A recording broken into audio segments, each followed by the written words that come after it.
Thank you. As I guess the only representative here from the state of Washington today, let me welcome you to this beautiful Seattle day. I do hear it'll get nicer over the weekend, so if you're here, Mount Rainier is just next door. It's a great place. You might actually even be able to see it if you stay around this area for the weekend and you don't go down there, but I do recommend the hiking. So anyway, in the last 2 years, or last year, I guess, there's been two very important documents to our aerospace industry here that have been released. One of them was the Teal Report, which studied the productivity and the ranking of our aerospace cluster here as it relates to other aerospace clusters around the country. It was mostly focused on traditional commercial aircraft production, but it also, of course, mentioned that what it found is highly relevant to parallel industries, and I think space is one of those. The other report that was released was the Puget Sound Regional Council's Washington Space Economy Report. Both of these I recommend checking out. They're both freely available online. And what that did, it was a great look at both the past and the present of the Washington State space industry. And I think between the state government and some of our partners, such as the Washington State Space Coalition, which is a part of the Aerospace Futures Alliance, it was actually originally started by the Department of Commerce, and they took it over about a year ago to turn it into a formal industry association. When we're working with our partners, what we see is that recognizing that the existing strength of the space cluster here, and also recognizing that the potential that lies between our strengths in traditional aerospace. This is the largest and most productive aerospace supercluster in the entire world as it relates to commercial aircraft. And then what we also see as it starts to converge with general tech, we see this as a huge potential for the space industry to potentially benefit from. And we know that there are folks who are already doing it, like Blue Origin, Leo Stella, Spaceflight Industries, Aerojet Rocketdyne, and multiple other companies. I think we have about 40 direct space companies right now, and there's a bunch of other companies supplying to them. And then what we see is other companies that can potentially come here and benefit. So recognizing all of this, the state has decided to work with our partners at the Washington State Space Coalition to put together the state's first ever space-focused economic development strategy. This will be released on October 16th at the AFA WISC Summit, which will be up in Linwood, I believe, this year. If you'd like to be a part of that, we have been consulting with our local partners over the course of the last year on what will go into this strategy and the growth program that will eventually develop from it. If you'd like to be a part of that and you're not in Washington, then I recommend moving your company to Washington so that you can be. If you are in Washington and you aren't currently a part of that consultation process, I recommend reaching out to myself at the Washington State Department of Commerce or Kelly Maloney at the Aerospace Futures Alliance. So anyway, with all of that in mind and with the idea that this will be released in October later this year, I'd just like to tease it out by reading an intro, a draft piece of the strategy right now. The space community sometimes gets too caught up focusing on how far out we can go and how much further we can see. So much so that it often loses sight of the need for and benefits of proper economic development strategizing regarding the advancement of the space industry here on Earth. Not only can this be an industry that generates substantial, sustained economic growth and creates a massive amount of new jobs in a particular region, but properly cultivated clusters are what spawn robust industries, and is healthy, legitimate commercial industry that will truly enable our civilization's outward movement into the cosmos. Conversations about the economic impact of the space industry on a regional economy frequently overemphasize the importance of launch activities. And space-related economic development efforts therefore frequently focus too heavily on building this capacity. Over the first 50 years of the space age, geographic factors, institutional infrastructure, and entrenched political interests established Florida as the epicenter for government space launch activity. Over the last 10 years, those same factors have enabled Florida's Space Coast region to effectively transition into the global epicenter for commercial space launch. The increase in private sector activity has stimulated numerous companies to pursue large, heavy industry expansion projects in proximity to launch facilities at Cape Canaveral Air Force Station and Kennedy Space Center. Due to the nature of the aforementioned factors, there is a high probability that the state of Florida will continue to successfully market itself as the preferred location for space launch and related activities.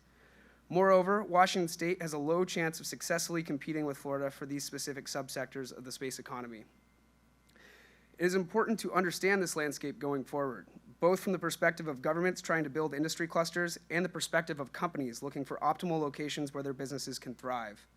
While rocket launches often make for headline-grabbing pictures, through the lens of economic development, space launch is simply the final transportation activity of the assembled product. And I don't mean that as a slight against Florida. I used to live in Cocoa Beach myself, and I do like the beach bars and the surf, and the space industry there is certainly booming.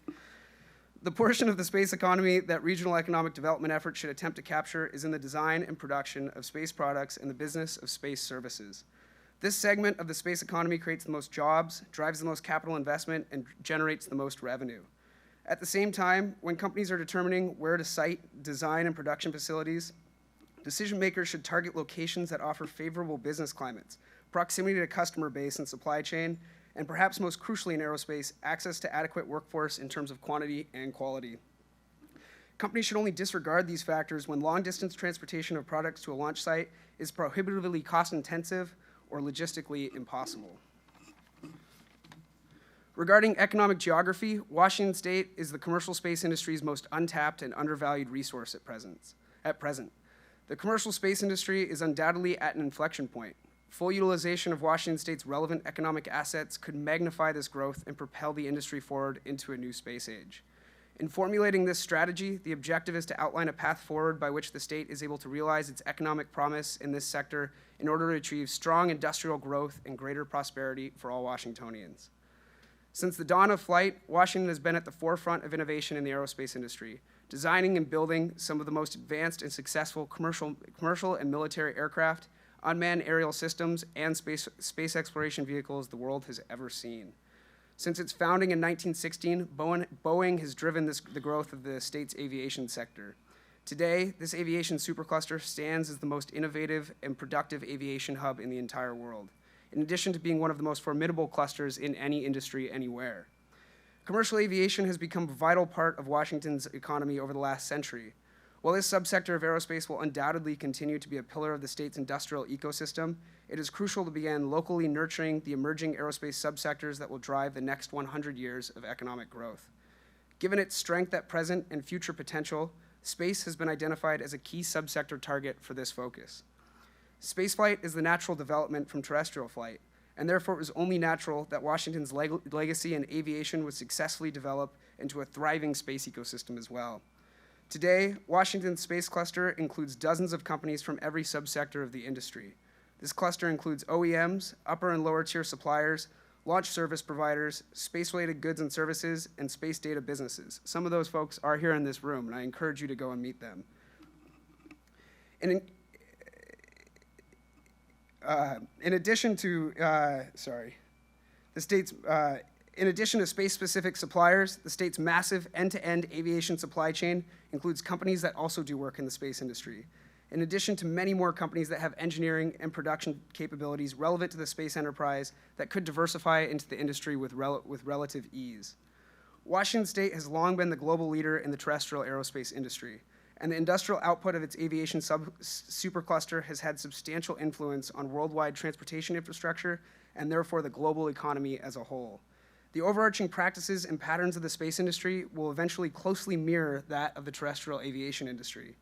Through the adoption and execution of an economic development plan that utilizes Washington's wealth of experience in aerospace cluster development, in addition to the state's other uniquely advantageous characteristics, Washington can solidify its leadership on the final frontier and reshape our civilization's space transportation infrastructure and the space economy just as it reshaped that of Earth's. Thank you.